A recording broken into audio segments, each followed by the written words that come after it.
Well, friends, welcome back. What a privilege it is to use our voice, and what a great responsibility it is to use our voice to speak for Jesus Christ. And I want to introduce you to two guys that are doing that and give them an opportunity to speak to you tonight. First of all, this is Nicomas Perez. He's our student ministries team leader at Harvester Christian Church. So, brother, what would you say to us tonight? Well, first off, as a student minister and someone who really cares about the next generation, today has been an awesome blessing to just see our movement put that focus on today. So it's been awesome. I could go home now and this would be a great moment for me. And so one of the things that we've been emphasizing at our congregation with our leaders is this idea that the church's future is brightest when it views teenagers as successors to leadership rather than just behaviors to be managed. And so that's what I want to speak to you. And I think this is a safe place to say that all of us have days where we look at the American church and we wonder if we're fighting an impossible battle, if this battle's an impossible victory to win. I mean, some days, it feels like we're taking ground. Some days it feels like we're winning. But other days it feels like, this battle that we're fighting in this world, in this culture, is just an impossible victory to win. But I take hope in Jesus' promise in Matthew chapter 16 that he gives to Peter saying, this is my church and nothing will overcome it. And I take a lot of hope in that. But maybe where I grab the most hope is if that promise is true, and I believe it is true because it's Jesus' words, if that promise is true that nothing will defeat his church, that means there has to be some kind of hope on the horizon. And I don't even think it's that far on the horizon. I think that it might be in our churches today. In fact, what if I told you that the hope and maybe the answer to this victory is in your church today? But in order to find it, you have to go back to that dark, dingy room, the dreaded youth room of your building, the one that's got stains on it, and that's where the answer to our victory comes from. If you look in that room, don't step in it, you might get a disease or something, but if you peek your head in there, I'm guessing you'll probably see a 7th grader sitting on a donated couch that's covered in orange Cheeto powder or something. And that hyperactive teen, I believe, is possibly the answer to this victory that we're looking for. And I know what some of you are thinking. Oh, dear Lord, please no, not that kid. That's the kid that's ruining our pews. That's the kid dropping the communion tray in the middle of the service. There's no way that kid can be the answer we're looking for. But here's what I believe.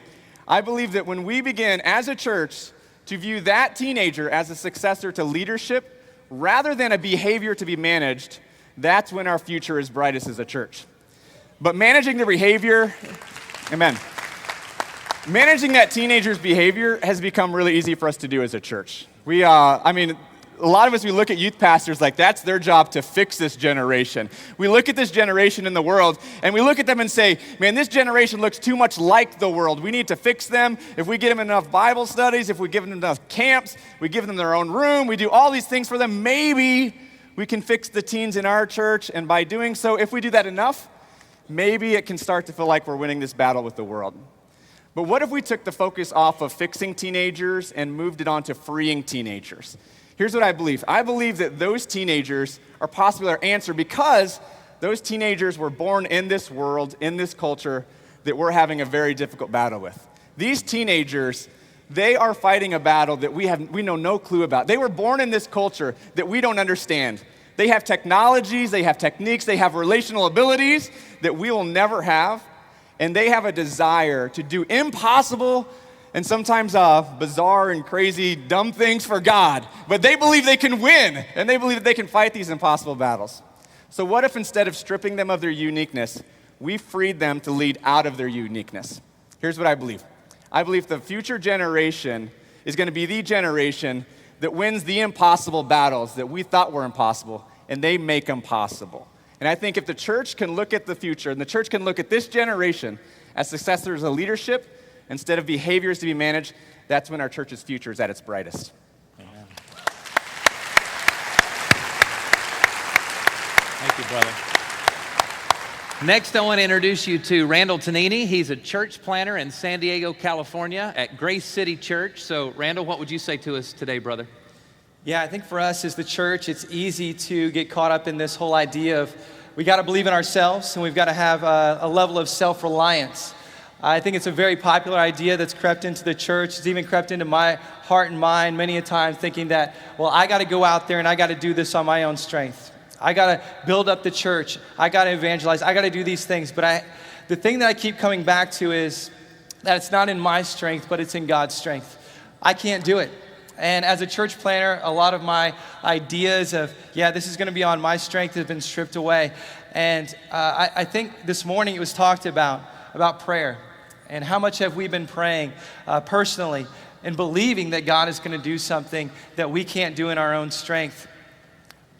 Personally, for me, I find that I don't pray enough, that I don't pray like I should. And in my brokenness, what I found is it's not busyness that takes me away from prayer, but it's self-reliance. It's believing that I can do it on my strength, and so I'm not in my closet, I'm not praying, I'm not talking to God.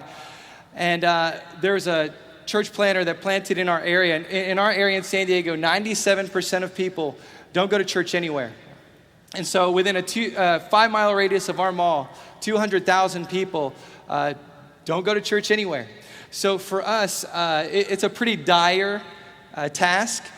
But one church planter that planted there in 2003, he said, the answer for this area is not going to be us trying to force anything, but us praying that God would start a movement in this area of people who love Jesus and that it will change this community from the inside out.